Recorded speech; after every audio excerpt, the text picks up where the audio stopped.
వాడు ఉన్నాడని నమ్మకం ఏమిటండి? వాడు ఉన్నాడని శేషప్ప కవి అన్నారు. ఉన్నాడని నమ్మడం ఎలా?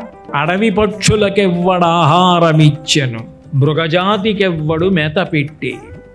మనం లోకంలో ఒక మాట అంటుంటాం, నేను నలుగురికి భోజనం పెట్టానండి, ఏదో దేవీ నవరాత్రుల్లో ఇంతమందికి భోజనాలు పెట్టామండి అంటాం.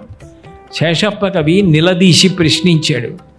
అడవి పక్షులకెవ్వడు ఆహారమిచ్చెను, మృగజాతికెవ్వడు మేత పెట్టి. జలచరాదులకు భోజనం బెవ్వడిప్పించే, చెట్లకెవ్వడు నీరు చెదిపోసి.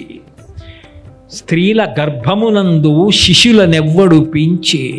ఈ తుమ్మెదలకి మకరందాన్ని ఎవడు తయారు చేసి ఇచ్చాడు? అట్లాగే పశువులకెవ్వడు భూరి పెట్టే.